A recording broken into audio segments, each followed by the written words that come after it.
بسم الله الرحمن الرحيم نحمده ونصلي على رسوله الكريم أما بعد فأعوذ بالله من الشيطان الرجيم بسم الله الرحمن الرحيم واعبدوا الله ولا تشركوا به شيئا وبالوالدين إحسانا وبذي القربى واليتامى والمساكين والجار ذي القربى والجار الجنب والصاحب بالجنب وابن السبيل وما ملكت أيمانكم إن الله لا يحب من كان مختالا فخورا. ایک آیت کریمہ ہے سورہ نساء کی 36ویں آیت ہے غالباً. اللہ جل شانہ نے اس میں اسلامی زندگی کی بنیادی باتیں ارشاد فرمائی ہیں، جن میں سے توحید کے بعد اکثر معاشرتی باتیں ہیں. اگر ان باتوں پر مسلمان عمل کرے، ایک تو اللہ جل شانہ کے احکامات ہیں، ہر حکم پر عمل کرنا خدا تعالیٰ کی رضا کا سبب ہے. اللہ تعالیٰ جس سے راضی ہوتا ہے دنیا میں بھی اس کو سکون دے دیتا ہے اور مرنے کے بعد بھی اللہ تعالیٰ اس کو آرام سے رکھتے ہیں. اور دوسری بات یہ ہے کہ اللہ تعالیٰ کی رضا کے ساتھ ساتھ معاشرہ کے اندر پرامن زندگی بسر ہو سکتی ہے. ابھی تو ہر شخص دوسرے کا دشمن ہے، ہر شخص دوسرے کے مقابلے میں کڑا ہے، ہر شخص دوسرے کو ایذا دینے کو کمال سمجھتا ہے. جو بے دینی کے بہت بڑے شعبے ہیں، ان سب کی اصلاح اس آیت کریمہ میں ہے. میں آیت کا ترجمہ کرتا ہوں، وقت تھوڑا ہوتا ہے، تھوڑی تھوڑی تشریح عرض کرتا ہوں. فرمایا سب سے پہلا کام یہ کرو وَاعْبُدُ اللَّهَ، اللہ جل شانہ کی عبادت کیا کرو. عبادت کا لفظ جب آتا ہے تو ہم فوراً نماز کو سمجھتے ہیں یا روزہ کو سمجھتے ہیں، حالانکہ عبادت بہت عمومی مفہوم رکھتا ہے جس کے اندر سارا دین داخل ہو جاتا ہے. امام رازی رحمۃ اللہ علیہ نے اس آیت کی تفسیر کبیر میں تحریر فرمایا کہ عبادت کا معنی ہے ہر وہ فعل یا ترک جو صرف اللہ کی خاطر ہو، ہر وہ کام جو اللہ کی خاطر ہو، ہر وہ ترک یعنی کسی کام کا چھوڑنا، مثلا ہم نے جھوٹ کو چھوڑ دیا، مقصود اللہ ہو، اس کو عبادت کہتے ہیں. ہر فعل یعنی کرنے کا کام جو اللہ جل شانہ کی رضا جوئی کے لیے ہو، اور ہر ترک یعنی ہر بری چیز سے بچنا اللہ تعالیٰ کی رضا جوئی کے لیے ہو، یہ عبادت ہے. اب اس میں پوری چیزیں آ گئی، تمام خیر بھی آ گئے اور تمام قسم کے شرور سے بچنا بھی اس کے اندر آ گیا. فرمایا دیکھو اگر عبادت نہیں کرو گے اس میں توحید بھی آ گئی. اسی لیے حضرت ابن عباس رضی اللہ تعالیٰ عنہما نے یا ایھا الناس اعبدوا ربکم الذی خلقکم جو سورہ بقرہ کے شروع میں ہے اس کی تفسیر وحدوا سے فرمایا، ارے لوگوں توحید اختیار کرو، اللہ تعالیٰ کو اپنی ذات میں، اپنی صفات میں، اپنے افعال میں، اپنے اسماء حسنی میں، اپنے کلمات تامات میں اکیلا سمجھو، اس کے ساتھ کوئی دوسرا شریک نہیں. اب جو آدمی عبادت میں گڑبڑ کرتا ہے یعنی توحید میں ڈنڈی مارتا ہے، اللہ کے غیر کو پکارنا شروع کرتا ہے، کسی قبر سے، کسی درخت سے، کسی زندہ سے، کسی مردہ سے، کسی فرشتے سے، کسی پیغمبر سے، کسی مقبول شخص سے وہ اپنے نفع نقصان کو مانگتا ہے، یہ بھی عبادت کے خلاف ہے. یا کوئی بھی ایسا کام جو کرنے کا ہے، شرعاً فرض واجب ہے، اس کو نہیں کرتا ہے. یا کوئی ایسا کام جس کا چھوڑنا ضروری ہے، کرنا حرام ہے، وہ اس کو ترک نہیں کرتا ہے. اللہ تعالیٰ صاف الفاظ میں فرما رہے کہ یہ ہمارا بندہ نہیں ہے، یہ مشرک ہے. اس لیے ولا تشرکو بعد میں فرمایا. حالانکہ وعبد اللہ کافی تھا، ولا تشرکو کہنے کی ضرورت کیا تھی؟ وعبد اللہ کے اندر توحید خود داخل ہے. مگر فرمایا یاد رکھو جو کسی بھی کام میں اللہ کی مرضی کو چھوڑتا ہے، دوسرے کی مرضی کرتا ہے، خواہ دوسرا کوئی انسان ہو، فرشتہ ہو، دوسرا کوئی نفس ہو، شیطان ہو، دنیا ہو، قوم ہو، قبیلہ ہو، کچھ بھی ہو، تو یاد رکھنا وہ مشرک ہے۔ وہ کیا ہے؟ اس لیے قرآن کریم میں کئی جگہوں میں آیت ہے، افمن اتخذ الہہ ہواہ، اس شخص کو تم پہچانتے ہو جس نے اپنے خواہش نفس کو اللہ بنایا ہے۔ یعنی جو آدمی خواہش نفس کے مطابق زندگی بسر کرتا ہے تو گویا کہ وہ نفس کی عبادت کر رہا ہے، اس کا اللہ تو نفس ہے۔ اگر وہ اللہ کو مانتا بھی ہے تو اللہ کے ساتھ شریک کر رہا ہے۔ اس لیے فوراً فرمایا وَلَا تُشْرِكُوا بِهِ شَيْئًا، تعیس عبد الدرہم، تعیس عبد الدینار، تعیس عبد الخمیسہ، حدیث میں برباد ہوا دینار کا بندہ۔ بندہ کس کو کہتے جو عبادت کرے؟ برباد ہو گیا درہم کا بندہ، برباد ہو گیا اچھے کپڑے کا بندہ۔ محدثین نے اس کی تفسیر یہی کی کہ جو دینار کی وجہ سے اللہ کے حکم کو چھوڑتا ہے، درہم کی وجہ سے اللہ کے حکم کو چھوڑتا ہے، یا کسی بھی زینت کی وجہ سے، کپڑا اس کی ایک مثال ہے، کسی بلڈنگ کی وجہ سے، شادی کی وجہ سے، اپنی خوشی کی وجہ سے، رشتہ داری کی وجہ سے، دوستی کی وجہ سے، کسی بھی وجہ سے اللہ کے حکم کو چھوڑتا ہے، وہ مشرک ہے۔ کیا ہے؟ اس لیے فرمایا وَلَا تُشْرِكُوا بِهِ شَيْئًا، اللہ کے ساتھ ایک ذرہ کو بھی شریک نہ کرنا۔ شے کہتے ہیں ہر موجود کو، تنوین یہ تقلیل اور تنکیر کے لیے ہے، معمولی چیز بھی شریک نہ کرو۔ دیکھو اس وقت عملاً ہم سب مشرک ہیں۔ جو آدمی جھوٹ بول رہا ہے اپنے کسی نفع کے لیے تو اللہ کے ساتھ نفس کو شریک کر رہا ہے نہیں کر رہا ہے؟ ہاں، جو آدمی کسی کا حق چھین رہا ہے اپنے فائدے کے لیے، وہ اپنے فائدہ کو اللہ کے ساتھ شریک کر رہا ہے نہیں کر رہا ہے؟ آپ پوری زندگی میں اس کو چلاؤ، وَلَا تُشْرِكُوا بِهِ، شریک نہ ٹھہراؤ اللہ تعالیٰ کے ساتھ شیئاً ایک ذرے کو بھی۔ اور شیطان اس کے برعکس ہے، یہ تو رحمان کا کہنا ہے نا۔ شیطان کیا کہتا ہے؟ شیطان کہتا ہے تم بھلے اللہ کا ہو جاؤ، اللہ کی عبادت کرو، مگر تھوڑا سا ہم کو بھی ٹچ کرو۔ سمجھے نہیں سمجھے؟ شیطان کسی کو یہ نہیں کہتا ہے کہ تم ہر بات ہماری مان لو۔ سمجھے نہیں سمجھے؟ کسی کو 10% اپنا بندہ بناتا ہے، کسی کو 5%، کسی کو 50%، کسی کو جو ہے نا 70%، کسی کو 80%۔ اگر 99% تم اللہ کا مان لو، 1% شیطان، تو بھی وہ مطمئن ہو جاتا ہے، خوش ہو جاتا ہے، کیونکہ اس کو تو کوئی سوراخ چاہیے دوزخ کے لیے نا، سوراخ تو مل گیا۔ آپ نہیں دیکھتے ہو کتنے صوفی ہوتے ہیں، آپ دور سے دیکھیں گے کہیں گے کہ جنید بغدادی رحمۃ اللہ علیہ دوبارہ تشریف لائے۔ جب ان کی شادیاں ہوتی ہے پھر پتہ چلتا ہے کہ صوفی کتنا بڑا صوفی ہے یا نہیں؟ جب ان کا غم ہوتا ہے، انسان 2 موقع میں اس کو آزمایا جاتا ہے۔ یہ تمام اسلاف نے فرمایا، صحابہ کرام رضی اللہ تعالیٰ عنہم کا ملفوظ ہے، ایک خوشی کے موقع میں، دوسرے غم کے موقع میں۔ یہ امتحان کے بڑے مواقع ہوتے۔ خوشی کے موقع میں کتنا مغرور ہوگا، کتنا مست ہوگا۔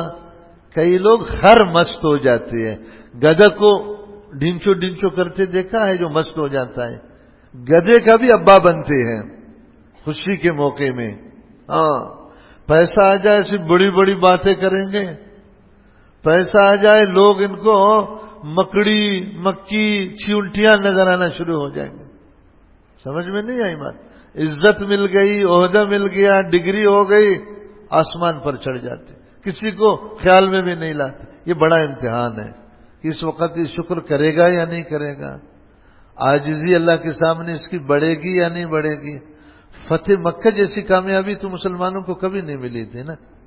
فتح مکہ کے دن صحابہ کا تو دل جل گیا تھا، جن لوگوں نے ان کو ٹوٹا ٹوٹا کیا تھا پوری زندگی، کس کو پتہ نہیں ہے۔ وطن سے بے وطن کیا، گھر سے بے گھر کیا، مال سے بے مال کیا، عزت چھین لی ان کی، سب چیزیں چھین لی ان کی۔ تو صحابہ خوش ہو گئے کہ بھئی ابھی ہم اپنے دشمنوں سے بدلہ لیں گے۔ زور سے ایک کمانڈر نے اعلان کیا الیوم یوم الملحمہ، آج جو ہے نا خون ریزی کا دن ہے، ہم اپنے دشمنوں کی گردنیں کاٹیں گے۔ محبوب عالم صلی اللہ علیہ وسلم نے سنا، فوراً روک دیا، فرمایا نہیں، الیوم یوم المرحمہ، آج رحمت کا دن ہے۔ اس کا دن ہے رحمت تو اس شخص میں ہو سکتی ہے کہ جس میں تواضع ہو، جس میں عاجزی ہو، جس میں بندگی ہو۔ آپ سب نے دیکھا، حضور نے اعلان فرمایا جو ابو سفیان کے گھر میں گیا میں اس کو کچھ نہیں کہوں گا، جو ام ہانے نے جس کو پناہ دیا میں کچھ نہ کہوں، فلان نے پناہ دیا میں کچھ نہ کہوں، حتیٰ کہ فرمایا جو اپنا گھر بند کر دے میں کچھ نہ کہوں۔ ام ہانے آ گئی، یا رسول اللہ میں نے اس کو پناہ دی ہے، یہ عبد المطلب کی بیٹی ہے حضرت ام ہانے رضی اللہ تعالیٰ عنہ۔ اس نے کہا علی نہیں مانتا۔ حضور نے علی کو بلوایا کہ تم کون ہوتے ہو؟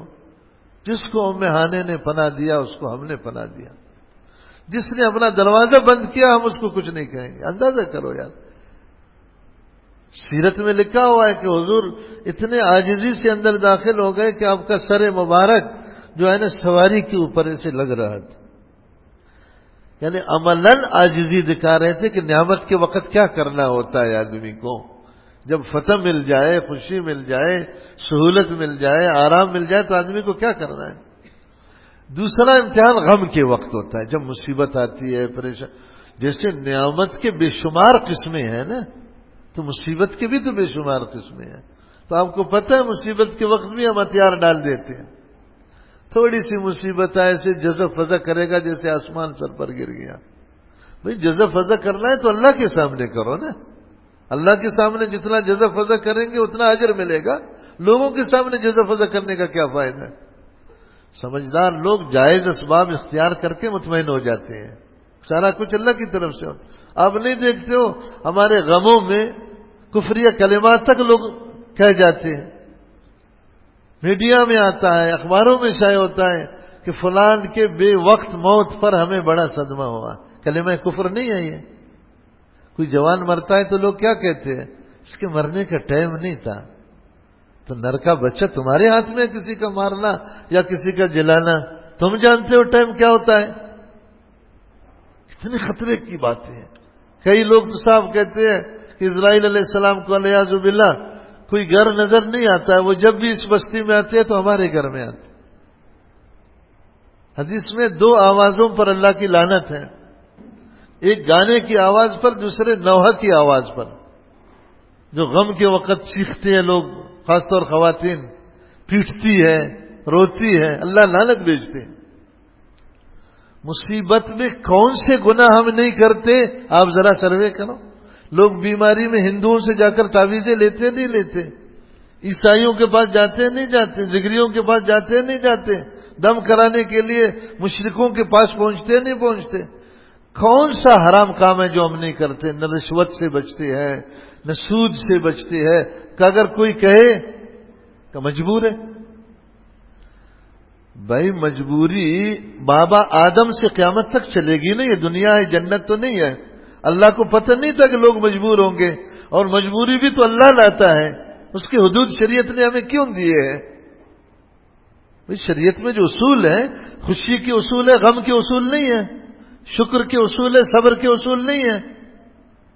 اسی کو تو تولا جائے گا قیامت کے دن ترازو میں کہ شکر کتنا ہے، صبر کتنا ہے، یہ تو بنیادی اعمال ہے۔ مگر کہاں، خوشی کے وقت مست ہو جاتے ہیں، غم کے وقت مایوس ہو جاتے ہیں ہم لوگ۔ جو خوشی میں گناہ ممکن ہے وہ سب کرتے ہیں، جو غم میں گناہ ممکن ہے سب کرتے ہیں، یہ شرک ہے۔ سمجھ میں آ گئی بات؟ اللہ ہم سب کو ہر قسم کے شرک سے محفوظ کرے۔ یہ سمجھنے کی بات ہے حاجی صاحب، ہمیشہ اپنے نفس کو انجیکشن لگاؤ۔ کوئی ایک گناہ بھی اگر کرتا ہے وہ شرک کر رہا ہے۔ کیا کر رہا ہے؟ شرک کو کون سا مسلمان برا نہیں سمجھتا ہے یار؟ ہاں، ہر مسلمان اس کو برا سمجھتا ہے۔ تو یار جب میں مشرک ہوں تو میں کیوں شرک سے نہ نکلوں؟ اسی حال میں مرنا چاہتا ہوں۔ پھر شرک کے درجات ہیں۔ ایک شرک تو وہ ہے کہ اللہ کی الوہیت میں شریک کرے، جیسے اللہ بیٹا دیتا ہے، پیر صاحب بھی دیتا ہے، جیسے اللہ روزی کو برکت دے دیتا ہے، پیر صاحب بھی دے دیتا ہے۔ یہ تو مشرک محض ہے، اس کے بارے میں تو فیصلہ ہے ان اللہ لا یغفر ان یشرک بہ ویغفر ما دون ذلک لمن یشاء. اس مشرک کی تو کبھی مغفرت نہیں ہوتی. جو اللہ تعالیٰ کی صفات میں، اللہ تعالیٰ کے افعال میں اللہ کے غیر کو، کسی پیغمبر کو، کسی فرشتے کو، کسی بڑے کو، کسی ولی کو، کسی جن کو، کسی انسان کو شریک کرتا ہے، اس کی تو مغفرت بالکل نہیں ہوگی. قیامت کے دن اللہ تعالیٰ عیسیٰ علیہ السلام سے سب سے پہلا سوال یہ کرے گا اَأَنْتَ قُلْتَ لِلنَّاسِ اتَّخِذُونِي وَأُمِّيَ إِلَٰهَيْنِ مِن دُونِ اللَّهِ. اے عیسیٰ، تو نے کہا تھا لوگوں کو کہ مجھے چھوڑ کر تجھے اور تیری ماں کو خدا بنائے. تفسیر جمل میں لکھا ہے جب یہ سوال ہوگا تو عیسیٰ علیہ السلام کے ہر بال کے نیچے سے خون جاری ہو جائے گا. اللہ کا سوال ہے، مذاق تو نہیں ہے. اتنا ڈر جائیں گے. قرآن میں تفصیل موجود ہے. عیسیٰ علیہ السلام کہیں گے اللہ تعالیٰ، میں اگر نہیں تھا تو موجود تھا، میں اگر غیب نہیں جانتا تو جانتا ہے، تو نے دیکھا مجھے، تو نے سنا مجھے. میں نے تو لوگوں کو کہا تھا کہ اللہ صرف ایک ہے، اس کے ساتھ کوئی شریک نہیں ہے، کسی چیز میں شریک نہیں. سمجھ میں آئی نہیں آئی؟ تو یہ سوال تو ہم سے بھی ہوگا. اور دوسرا درجہ شرک کا یہی ہے، گناہ کرنا. جب تک گناہ کی سزا بھگتے گا پتہ نہیں کتنے عرصے گزریں گے. ہاں، تیسرا درجہ شرک کا ریا ہے. کوئی نیکی کا کام کر رہا ہے. اسی آیت میں تفسیر قرطبی میں لکھا ہے جو واعظ عالم چاہتا ہے کہ میرے پاس زیادہ مجمع جمع ہو جائے وہ ریاکار ہے. وہ اس آیت کے وعید میں داخل ہے. قرطبی میں لکھا ہوا. کیا ہو گیا اس کو؟ سمجھ میں آ رہی ہے بات؟ ہاں، ہم چاہتے ہیں نا لوگ ہمارے پاس زیادہ، کو فوج جمع کرنا ہے. ایسے پیغمبر آئیں گے ایک امتی بھی اس کے پاس نہیں ہے تو کیا وہ پیغمبر مجرم ہے؟ تم اپنے دل خوش کرنے کے لیے دین کا کام کرتے ہو یا اللہ کو راضی کرنے کے لیے کرتے ہو؟ کسی نے کوئی اچھا کام کیا، دوسرے نے دیکھا یہ اندر سے خوش ہو گیا. ابھی یہ سمجھے گا کہ بڑا صوفی ہے. اندر سے کوفی ہے اور اوپر سے صوفی ہے. اوپر سے لا الہ ہے اور اندر کالی بلا ہے. اوپر لا الہ، اندر کالی بلا. یہ تو ہمارا حال ہے. یہ سب شرک میں داخل ہے. یہ تین قسمیں شرک کی بنیادی ہیں: الوہیت میں شرک، عبادت میں شرک یعنی بات ماننے میں، اور تیسرا اخلاص میں شرک. ذرا بھی اللہ کا غیر شامل ہو گیا وہ عمل کو اللہ اٹھا کر دور پھینک دے گا. قیامت کے دن سب سے زیادہ رسوائی اس شخص کی ہوگی جو بڑے بڑے اعمال لائے گا. اللہ تعالیٰ کے پاس جائے گا، فرشتے کہیں گے اللہ تعالیٰ اس جیسا نیک ہم نے کوئی نہیں دیکھا، اس کے پاس اتنے اعمال ہیں. اللہ تعالیٰ فرمائے گا تم غیب نہیں جانتے تھے، میں غیب جانتا تھا. یہ بدماش لوگوں کو دکھانے کے لیے کام کرتا تھا. جس کو دکھانے کے لیے کیا اس کو حکم ہوگا اس سے جاؤ بدلہ لے لو، ہمارے پاس کوئی بدلہ نہیں ہے. انا اغنى الشرکاء یعنی شرک. اللہ تعالیٰ کہتا ہے میں شرک سے بے نیاز ہوں، مجھے کسی شریک کی ضرورت نہیں ہے. یہ تو شیطان ہے کہ شرکت پر راضی ہے کہ رحمان کو بھی مانو شیطان کو بھی مانو. رحمان یہ نہیں مانتا. رحمان کہتا ہے صرف رحمان، شیطان نہیں ہے. شیطان کو 1% شریک کیا تو بھی ہم قبول نہیں کریں گے. سمجھ میں آ گئی بات؟ جلدی جلدی بتاؤں آگے. وبالوالدین احسانا، اپنے ماں باپ کے ساتھ احسان کرو. دیکھو ماں باپ اس کے حکم میں استاذ بھی ہے، پیر شیخ آپ کا بھی ہے، اور حدیث میں بڑا بھائی بھی اس حکم میں ہے. ان کے ساتھ احسان کرو. احسان کی تفسیر مفسرین نے لکھی ہے سب سے پہلا اس کا ادب کرو، بے ادبی نہ کرو اس کے ساتھ. کئی نمازی روزہ والے اپنے ماں باپ سے ایسے لڑتے ہیں نا جیسے کوئی اس کا کلاس فیلو ہے. قرآن میں ہے نا وَلَا تَقُلْ لَهُمَا أُفٍّ وَلَا تَنْهَرْهُمَا وَقُلْ لَهُمَا قَوْلًا كَرِيمًا. اللہ نے والدین کو کئی جگہوں میں اپنے ساتھ ذکر کیا ہے. قَضَىٰ رَبُّكَ أَلَّا تَعْبُدُوا إِلَّا إِيَّاهُ وَبِالْوَالِدَيْنِ، میری عبادت نمبر 1. نمبر 2 والدین. أَنِ اشْكُرْ لِي وَلِوَالِدَيْكَ، میرا شکر کرو اور کس کا کرو؟ یار 9 مہینہ ماں نے پیٹ میں اٹھایا، یہ معمولی احسان ہے. 2 سال تک اپنا خون پلایا، دودھ خون سے تیار ہوتا ہے، یہ معمولی احسان ہے. ہاں، پھر زندگی بھر ماں باپ 20 سال تک، آج کل تو 30 سال تک بچوں کو پالتے ہیں. ہاں، ان کا سارا کام کرتے ہیں، وہ معمولی احسان ہے. وہ کہتے ہیں انہوں نے ہم پر کیا احسان کیا ہے؟ صرف احسانے تو ہزاروں ہیں، 1-2 میں نے گن لیا، یہ معمولی چیزیں ہیں.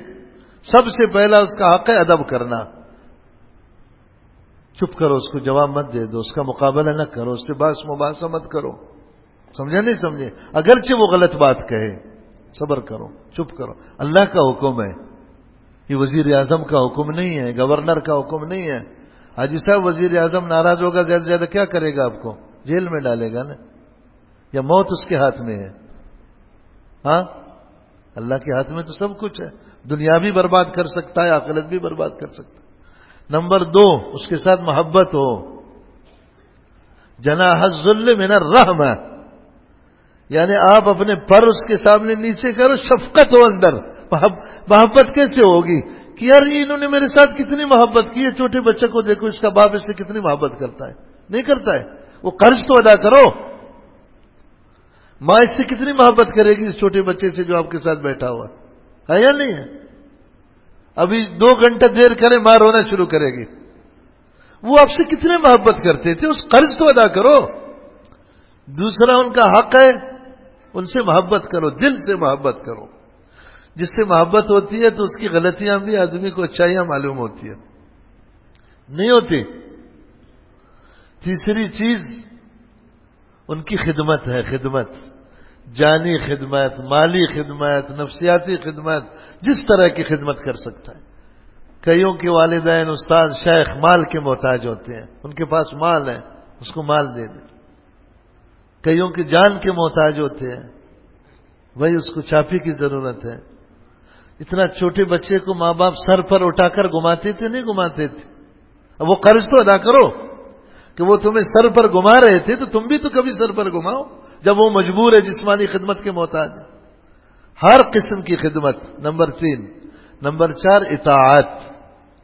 یہ تینوں چیزوں میں کوئی شرط نہیں ہے جو میں نے پہلے بتایا. ادب، خواہ مسلمان ہے کافر ہے کوئی بھی ہے، بس والدین ہونا کافی ہے. امام ابو حنیفہ رحمۃ اللہ علیہ کے سامنے ایک بنگی گزرتے تھے، حضرت فقہ کا حدیث کا درس چھوڑ کر اس کے سامنے کھڑے ہو جاتے تھے. لوگ کہتے تھے حضرت یہ بنگی ہے، عیسائی ہے، کافر ہے، آپ اس کا ادب کرتے. فرمایا میرے استاد ہے. کس چیز کا استاد ہے؟ کہا اس سے میں نے پوچھا تھا کہ خنزیر کب بالغ ہو جاتا ہے، کیونکہ یہ لوگ خنزیر کھاتے ہیں نا عیسائی لوگ. ان کو پتہ ہے کہ کب بالغ ہوتا ہے. مجھے کوئی فقہی مسئلہ سوچنا تھا، اس نے مجھے بتایا کہ اتنے سال کے بعد بالغ ہوتا ہے. استاد، والدین، شیخ، کوئی شرط نہیں ہے. ادب ہر حال میں ضروری ہے. کیا ہے؟ ہر حال میں ضروری ہے. اسی طرح محبت، کافر بھی ہوگا تو محبت ضروری ہے. اسی طرح خدمت، کافر بھی ہوگا تو وَإِن جَاهَدَاكَ عَلَىٰ أَن تُشْرِكَ بِي مَا لَيْسَ لَكَ بِهِ عِلْمٌ فَلَا تُطِعْهُمَا. چوتھی چیز میں شرط ہے. اطاعت اس شرط سے ضروری ہے کہ اللہ کے حکم کے خلاف نہ ہو. مثلا ماں باپ یہ کہے کہ کسی بچی کو کہ تم پردہ نہ کرو، اس میں اطاعت نہیں. کسی لڑکے کو کہے کہ داڑھی منڈوا لو، اس میں اطاعت نہیں ہے. اس کو کہے جاؤ سود کا کاروبار کرو، اس میں اطاعت نہیں ہے. چوتھی چیز مشروط ہے، لا طاعت لمخلوق فی معصیۃ الخالق. وَإِن جَاهَدَاكَ عَلَىٰ أَن تُشْرِكَ بِي مَا لَيْسَ لَكَ بِهِ عِلْمٌ فَلَا تُطِعْهُمَا. مگر آگے سنو، وَصَاحِبْهُمَا فِي الدُّنْيَا مَعْرُوفًا. اگر وہ تمہیں مشرک بنانا چاہتی ہے، کوشش کرتی ہے کہ مشرک بنو، تو ان کی بات تو مت مانو، مگر خبردار پھر بھی ادب کا خیال رکھنا. یار نمرود جیسا بدترین کافر کائنات میں ہو سکتا ہے، ابراہیم جیسے اللہ والا کائنات میں ہو سکتا ہے؟ ہاں، وہ بت ساز ہے، بت فروش ہے، یہ بت شکن ہے. تقابل کتنا 2 انتہاؤں پر ہے یا نہیں ہے؟ ابراہیم علیہ السلام کو کیا کہہ رہے؟ بت بناؤ، بت کی عبادت کرو، بت کو بیچو. یہ تصور کرو نا کہ آج اگر کسی خدا نہ خواستہ لیاذ باللہ کسی مولوی صاحب کا باپ کافر ہو اس کو یہ کہے، کسی صوفی کا باپ کافر ہو اس کو یہ کہے، تو وہ کیا کرے گا؟ ابراہیم علیہ السلام کیا فرمایا؟ یا ابتی یا ابتی یا ابتی، اے میرا ابا جان. واہ سبحان اللہ، واہ سبحان اللہ. یہ بڑا مشکل ہوتا ہے حاجی صاحب، بڑا مشکل ہوتا ہے، بڑا مشکل ہوتا ہے کہ آپ کے نظریے کے خلاف آپ کو مجبور کرے تو بھی ادب کا خیال کرو. قرآن بنا ہوا ہے، یہ دین ہے جس کو قرآن مانتا ہے، جس کو دین کہتا ہے. بڑے اچھے اچھے صوفی لوگ. اور میں پھر بتاؤں، بڑے بھائی کا حکم بھی والدین کا سری حدیث ہے. کبیر الاخوہ مثل الاب، بڑا بھائی باپ کے برابر ہے. یہ چھوٹے بھائی جو ہے نا، بڑے بھائیوں کی داڑھی نکال لیتے ہیں. ذرا سا کوئی جھگڑا ہو جائے، ذرا سا کچھ ہو جائے، سمجھا نہیں سمجھے؟ ہاں. اسی طرح جو ہے نا استاذ، یہ طالب سامنے تو جی کرتے، پیچھے جا کر استاذوں کو گالی دیتے ہیں. یاد رکھنا، ان کو بالکل علم حاصل نہیں ہوگا. دنیا کا علم ہے یا دین کا، اللہ نہیں دے گا ان کو، بھلے زور لگائیں. کئی لوگ اپنے مشائخ کے خلاف باتیں کرتے ہیں. بھئی تمہیں مناسبت نہیں ہے تو تم نے اس کو استاد کیوں بنایا؟ تم نے اس کو شیخ کیوں بنایا؟ حضرت حکیم الامہ مولانا اشرف علی تھانوی رحمۃ اللہ علیہ فرماتے ہیں، کبیرہ گناہ سے بھی شیخ کا فیض بند نہیں ہوتا، مگر بے ادبی سے بند ہو جائے گا. حکیم الامہ، امت کا سب سے بڑا روحانی ڈاکٹر کہہ رہا ہے، استاد اور شیخ کی اگر تم کوئی کبیرہ گناہ کرو تو بھی استاد شیخ کا فیض جاری رہے گا، مگر استاد یا شیخ کی بے ادبی معمولی سی کی نا، اس سے فیض ختم ہوگا. کیوں ختم ہوگا؟ اس کے دل میں میل آئے گا. یہ عقلی وجہ ہے اس کی. کیا آئے گا؟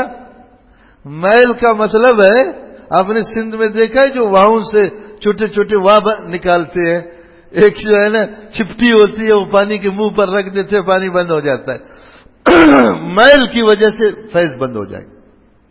کیا ہو جائے گا؟ اس کا بہت خیال رکھنا چاہیے. یہ حق یاد رہیں گے. ہاں، وہ بذل قربا، رشتہ داروں کے ساتھ. رشتہ داروں میں سب سے پہلے زیرہ میں محرم رشتہ دار ہیں، اس میں بھی یہی حقوق ہے. ادب کرنا، محبت رکھنا، خدمت کرنا، یہ غیر مشروط ہے، اور اطاعت یہ مشروط. اگر وہ تمہیں شادی میں بلا رہا ہے، آپ کا بھائی، آپ کا چاچا، آپ کا ماموں، اس میں ڈھولک ہے، ادھر اطاعت ضروری نہیں ہے، جائز بھی نہیں ہے. لا طاعت لمخلوق فی معصیت الخالق. یہ مختصر بتا رہا ہوں تاکہ یاد رہے، کلیہ بتا رہا ہوں، اصول بتا رہا ہوں آپ کو. سمجھ میں آ گئی بات؟ رشتہ داروں میں، اس کے بعد دوسرے رشتہ دار، پھر تیسرے درجے کے جو دور کے رشتہ دار ہیں. والیتامہ، یتیم جس کا باپ مر جائے اور وہ نابالغ ہو جائے، وہ بیچارہ نہ اپنی حاجت پیش کر سکتا ہے، نہ کوئی پیسہ کہیں سے کما کر لا سکتا ہے. یتیم کی کے ساتھ احسان کرنا، اس کی مدد کرنا، اس کو دلاسا کرنا، سمجھے نہیں سمجھے؟ اس کے سر پر ہاتھ پھیرنا، اس کے ساتھ محبت کرنا، یہ یتیم کے حقوق. والمساکین، جو غریب فقیر بیچارے ہیں. مسکین اس کو کہتے ہیں جس کے پاس ایک ٹائم کا کھانا بھی نہ ہو. فقیر اس کو کہتے ہیں جس کے پاس نصاب نہ ہو، 52.5 تولے چاندی کی قیمت کے برابر اس کے پاس ملکیت نہ ہو. لوگ تو رون دیتے ہیں. یہ ٹھیکیداروں کو دیکھا ہے اپنے مزدوروں کے ساتھ کیا کرتے ہیں. ادھر ایک صوفی ٹھیکیدار ہے، ادھر کام کرواتا تھا مغرب تک. ایک مزدور کو ہم نے ٹھیکہ دیا تھا اس کو. میں نے ایک دن اس مزدور سے پوچھا کہ بھئی کیا تم اتنا دیر تک کام کرتے ہو؟ کہا سر اس نے مجھے کہا ہے اگر میں ساری رات بھی کام کر رہا ہوں نا، اگر ذرا نخرہ کیا پھر باولپور بھیج دوں گا. میں نے اس صوفی کو بلایا، میں نے کہا اتنی بڑی داڑھی تم نے رکھی ہے، یہ داڑھی دوزخ کے لیے رکھا ہے، داڑھی سمجھ دوزخ میں جانا ہوگا. کیوں؟ میں نے کہا تمہیں شرم نہیں آتی؟ نہ اس کو اور ٹائم دیتے ہو، نہ جو ہے نا اس کی مرضی کو دیکھتے ہو، زور سے اس سے کام لیتے ہو، ڈرا ڈرا کر کے. اتنا سا منہ ہو گیا اس صوفی کا. میں وہی کہتا ہوں نا، اوپر سے صوفی اندر سے کوفی. والکوفی لا یوفی. صوفی بڑے فراڈی ہوتے ہیں. حضرت حسین رضی اللہ تعالیٰ عنہ کو بھی معاف نہیں کیا ظالموں نے. سمجھ میں آ گئی بات؟ تو یتامہ اور مساکین، یہ کام اکثر یہ ٹھیکیدار لوگوں میں دیکھا ہے. آگے سنو، جلدی جلدی بتاؤں. والجار ذی القربہ، وہ ہمسایہ جو رشتہ دار بھی ہوں. والجار الجنب، اجنبی ہمسایہ، رشتہ دار نہیں ہے، ویسے ہمسایہ ہے. واہ خدایا کیا. والصاحب بالجنب، ساتھ والا ہمسایہ. ابھی ہم سب ہمسایہ ہے. والصاحب بالجنب میں ہم سب داخل ہیں. گاڑی میں گئے، ایک سیٹ پر وہ بیٹھا، ایک سیٹ پر آپ بیٹھے ہو، گھر نہیں ہے، ویسے دونوں مل گئے. جو طالب آپس میں رہتے ہیں سب صاحب بالجنب ہیں. بڑے حقوق. محبوب دو عالم صلی اللہ تعالی علیہ وسلم نے فرمایا، حدیث امام قرطبی نے نقل کی ہے، فرمایا جبرائیل نے مجھے ہمسایوں کے بارے میں اتنا کہا کہ مجھے ایک خطرہ ہو گیا کہ اب بیٹے کی طرح وارث بنائے گا اس کو. کیا کرے گا؟ عورتوں کے بارے میں اتنا کہا کہ مجھے خطرہ ہو گیا کہ اب طلاق ختم ہو جائے گی دنیا سے. یہ مرد عورتوں پر بھی بڑے ظلم ڈالتے ہیں. ہمارا علاقائی رواج ہے، ہمارے قوم کا رواج ہے، ہم پختون ہیں، فلان ہیں. یہ سارے لعنتوں کو اللہ دوزخ میں ڈال دے گا. سمجھ میں آ رہی ہے بات؟ نہیں آ رہی ہے؟ ہاں، اگر مسلمان ہے تو یہاں کچھ نہیں چڑھے گا بغیر لا الہ الا اللہ کے، باقی سب چیزیں لغو ہیں. اور مجھے مسواک کے بارے میں اتنا بتایا کہ مجھے خطرہ ہوا کہ میری یہ گوشت سارا ختم ہو جائے گا. اور مجھے تہجد کے بارے میں اتنا بتایا مجھے خطرہ ہو گیا کہ ساری رات ہمارے اچھے لوگ وہی ہوں گے جو ساری رات عبادت کریں تہجد کے انتظار میں.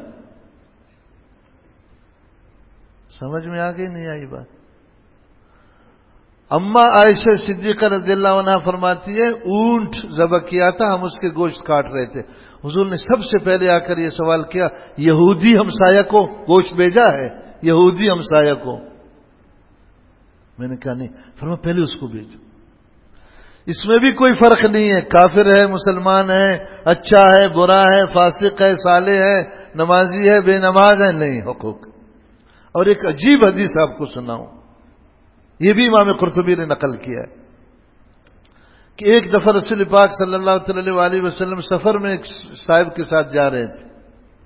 کہیں کوئی درخت تھے، وہاں آپ نے جو ہے نا کچھ دیر توقف فرمایا. آپ وہ درختوں میں چلے گئے، جنگل میں سفر کر رہے تھے. ادھر سے دو شاخ آپ نے کاٹ لیا. ایک شاخ جو جانوروں کے لیے استعمال ہوتے ہیں، ایک ٹیڑھا تھا اور ایک سیدھا تھا. حضور نے وہ سیدھا والا اپنے ساتھی کو دیا اور ٹیڑھا والا خود اٹھایا. اس نے کہا رسول اللہ اس ٹیڑھے کا حقدار تو میں ہوں، اللہ نے آپ کو پیدا ہی سیدھا کیا ہے، میں تو پیدا ہی ٹیڑھا ہوا ہوں. یا رسول اللہ. فرمایا نہیں، قرآن میں ہے والصاحب بالجنب، جو ہمسایہ ہو اس کا حق. کوئی صوفی سوچتا ہے ان باتوں کو؟ یہ قرآن ہے حاجی صاحب، یہ جو پڑھ رہا ہوں آیت ہے.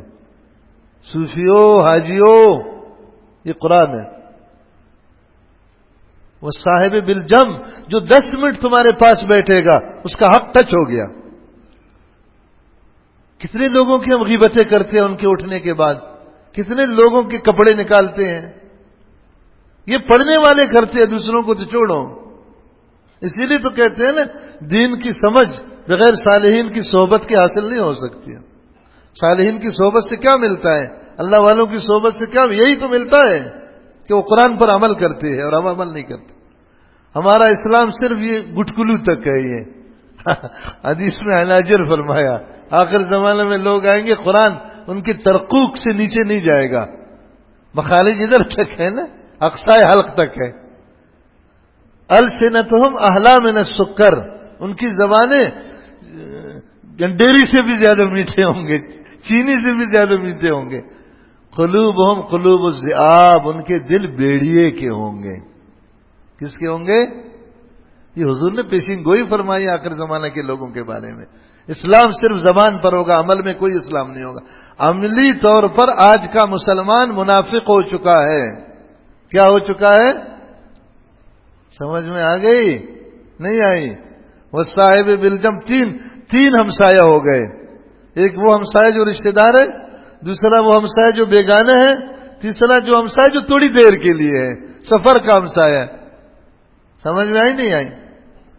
اور ایک دفعہ ایک شخص آیا رسول پاک صلی اللہ علیہ وسلم کی خدمت میں، کہا رسول اللہ میرا ہمسایہ ہے، اس کے بچے ہیں، بہت شور شرابہ کرتے ہیں، مجھے بہت تنگ کرتے ہیں، میں کیا کروں؟ حضور نے حضرت علی رضی اللہ تعالیٰ عنہ کو بھیجا، زور زور سے پورے مدینہ میں اعلان کروایا، ارے لوگو اللہ کے رسول کا اعلان سنو، جو اپنے ہمسایہ کو تکلیف دیتا ہے وہ مسلمان نہیں ہے، واللہ لا یؤمن، اللہ کی قسم وہ کافر ہے، اور ہمسایہ 40 گھروں تک ہیں، یہ بھی اعلان میں شامل تھا۔ ہمسایہ کہاں تک ہے؟ امام زہری نے اس حدیث کی شرح میں لکھا 40 دائیں 40 بائیں 40 آگے 40 پیچھے۔ مسلمانی نہیں ہے، کافر ہو جائے گا۔ کوئی کرتا ہے اپنے ہمسایہ کا خیال؟ چھوٹے بچوں کے لڑائیوں پر بڑے نہیں لڑتے ہیں، ساری زندگی اپنے ہمسایوں سے ناراض نہیں رہتے ہیں، ان کی غیبتیں کر نہیں تکتے ہیں۔ صحیح کہہ رہا ہوں غلط کہہ رہا ہوں؟ یہ بچے بھی آپس میں لڑتے ہیں، ماں باپ کو دیکھ رہے ہیں نا، ماں باپ مغفل ہے، شیطان زدہ ہے، تو بچے بھی تو شیطان زدہ ہو جائیں گے، انہی ماں باپ کو دیکھ کر زندگی بسر کریں گے۔ ماں باپ کون سے کوئی صحبت یافتہ لوگ ہیں، کون سے دیندار لوگ ہیں، کون سے ان کو قرآن حدیث کا پتہ ہے، وہ ماحول کو دیکھ کر چلنے والے ہیں، تو بچے بھی ایسے ہوں گے۔ سمجھ میں آ گئی بات؟ وابن السبیل آخر میں ہے جو ہے نا مسافر میں مہمان بھی داخل ہے۔ من کان یؤمن باللہ والیوم الآخر فلیکرم ضیفہ، جو اللہ و آخرت کو مانتا ہے تو اپنے مہمان کی قدر کرے، جو مسافر ہے بے نوا مجبور ہے اس کی قدر کرے، جتنا تعاون کر سکتا ہے کرے۔ وما ملکت ایمانکم، اور جو تمہاری باندیاں ہیں یا تمہارے نوکر چاکر ہے، تمہارے مزدور ہیں۔ آخری حضور کے الفاظ جو دنیا سے گئے ہیں الصلاۃ وما ملکت ایمانکم، اس کے بعد حضور کی آواز بند ہو گئی۔ نماز اور اپنے ماتحتوں کا خیال کرو، اپنے ماتحتوں کا خیال کرو، جو تمہارے ماتحت۔ سمجھ میں آئی نہیں؟ اس میں سارے ماتحت لوگ آتے ہیں۔ اگر کوئی ٹھیکیدار میرا یہ بیان سن رہا ہے، میں خدا کا واسطہ دے کر کہتا ہوں کہ اپنے کو دوزخی مت بناؤ، اپنی آخرت کو برباد مت کرو۔ سمجھ میں آئی نہیں آئی؟ آگے اللہ تعالیٰ وجہ بتاتے ہیں کہ ان حقوق کی کوتاہی کیوں کرتے ہیں؟ فرمایا تکبر کی وجہ سے، اپنے کو بڑا سمجھتا ہے تو دوسرے کا حق کیسے ادا کرے گا؟ یاد رکھو ان اللہ لا یحب، اللہ دوست نہیں رکھتے ہیں من اس شخص کو کان مختالن، جو دل میں اپنے کو بڑا سمجھتا ہے۔ کس نے تمہیں سرٹیفکیٹ بڑا ہونے کا دیا ہے؟ بڑا ہے یا چھوٹا ہے وہ تو مرنے کے بعد پتہ چلے گا۔ یار فرعون بڑا تھا نہیں بڑا تھا تو مرنے کے بعد بڑا رہا؟ ہاں، جتنے دوزخ میں جاتے ہیں دنیا میں بڑے بڑے لوگ ہوتے ہیں، تو کیا مرنے کے بعد بڑائی رہے گی اس کی؟ کیا پتہ ہے؟ وہ تو مرنے سے پہلے کسی کو پتہ ہی نہیں کون بڑا ہے۔ اللہ کے رسول صلی اللہ علیہ وسلم نے جن کو بڑا کہا وہ بھی روتے روتے دنیا سے چلے گئے۔ حضور جس کو بڑا کہے وہ تو حقیقی بڑا ہے، مگر وہ بھی رو رو کر دنیا سے گئے، اور ہم اپنے طور پر اپنے کو بڑا سمجھتے ہیں۔ کس نے تم کو بڑا کہا ہے؟ کوئی اچھا خواب دیکھا نا بزرگ بن گیا، 4 الوؤں نے تعریف کی وہ بزرگ بن گیا، واہ سبحان اللہ۔ فخور اس کو کہتے ہیں جو زبان سے بھی بڑی باتیں کرے۔ کئی لوگوں کو نہیں دیکھا اپنے صوفی توپ بیان کرتے ہیں، اپنی بزرگی بیان کرتے ہیں، کئی لوگ اپنا کمال بیان کرتے ہیں۔ کسی بڈھے کے پاس دیکھو نا، جوانی میں ہم ایک ہاتھ سے 2 بوری اٹھاتا تھا، وہ جھوٹ بولتا ہے، ہاں ہم یہ کرتا تھا وہ کرتا تھا وہ کرتا تھا، بڑی بڑی باتیں منہ سے نکالتا ہے۔ اللہ پسند نہیں کرتا ایسے لوگوں کو، اللہ ان لوگوں کو پسند کرتا ہے جو دل میں عاجز ہیں، اپنے کو کچھ نہیں سمجھتے، ہر وقت ڈر رکھتا ہے کہ دوزخ میں گیا تو کیا ہوا۔ اور اللہ ان کو پسند کرتا ہے جو زبان سے بڑی باتیں نہیں کرتے، بڑے ہونے کے باوجود بڑی باتیں نہیں کرتے۔ سمجھ میں آ گئی بات؟ اسی قرآن پر ایمان ہے نا، یا کسی اور قرآن پر؟ تو اس قرآن کو تو ہم نہیں مانتے، تو پھر کس کو مانیں گے یار؟ کوئی اور پیغمبر آئے گا، کوئی اور قرآن نازل ہوگا؟ خدا کے لیے مسلمانوں ہم اپنے اوپر رحم کریں، خدا کے لیے۔ قرآن نے جو باتیں بتائی ہے قیامت کے دن یہ سب پیش ہوں گے نہیں ہوں گے؟ ان کے بارے میں پوچھ ہوگی نہیں ہوگی؟ یہ سورہ نساء ہے، آیت نمبر 36 ہے، جاؤ کسی ترجمہ کے قرآن میں پھر غور سے اس کا ترجمہ پڑھو۔ یہ تو ایک آیت میں نے پڑھی، قرآن کے ہر آیت کو ہم نے ٹکرایا ہے، ہر آیت کو۔ عملاً ہم منافق بن چکے ہیں، ہمیں معرفت ہے قرآن کا، اعتقاد ہے مگر ایمان نہیں ہے. اعتقاد اور چیز ہے، ایمان اور چیز ہے. یار ڈاکٹر جو کہتا ہے کولیسٹرول بڑھے گا اگر تم نے گھی ڈالا، رات کو ڈاکٹر تمہارے گھر میں آ کر چیک کرتا ہے تم کون سا سالن بنا رہے ہو، پھر بھی گھی نہیں ڈالتے ہو. بیوی ڈالے 10 گالیاں دیتے ہو، وہاں سے کوئی اور چیز منگواتے ہو کھاتے. اس کو ایمان کہتے. ہاں موجود ہے یا نہیں ہے اس کی بات پر 100% یقین ہے کہ میں اگر شوگر والے کو کہتے چینی مت کھاؤ، کھا لیا تو 600 سے گزر جائے گا، تمہارے گردے فیل ہو جائیں گے. ڈاکٹر ہندو ہے جس نے بتایا ہے. کوئی اگر مٹھائی دے دے گلاب جامن کا ہماری شادی ہے کہ اپنی شادی میں اس کو شک کرو ہم مر جائے تمہاری شادی ہے. ڈاکٹر موجود ہوتا ہے اس وقت. اس کو ایمان کہتے. ایمان تو کسی حال میں آدمی کو نہیں چھوڑتا خلاف ورزی پر. ایمان ہے مگر آنکھ نہیں رکتی، ایمان ہے کان نہیں رکتا، ایمان ہے زبان نہیں رکتی، ایمان ہے عمل. یہ کیسا ایمان ہے؟ تو دھوکہ ہے، فراڈ ہے. اس کو ایمان کون کہتا ہے؟ اللہ مجھے بھی ہدایت نصیب فرمائے، آپ کو بھی، پوری امت کو. ہمیں توجہ کرنی چاہیے اپنی زندگی پر. مرنے سے ابھی تک کچھ دن ہیں، اس سے پہلے سیدھا کرنے کی اللہ ہمیں توفیق دے دے. سبحان اللہ و بحمدہ، سبحانک اللہم و بحمدک، نشہد ان لا الہ الا انت، نستغفرک و نتوب الیک. الحمدللہ رب العالمین والعاقبۃ للمتقین والصلاة والسلام علی خیر خلقہ محمد وآلہ وصحبہ اجمعین. اللہم انا نسألک العفو والعافیہ والمعافاة فی الدین والدنیا والآخرہ. ربنا آتنا في الدنيا حسنة وفي الآخرة حسنة وقنا عذاب النار. اللهم صل على سيدنا محمد النبي الأمي وآله وبارك وسلم برحمتك يا أرحم الراحمين.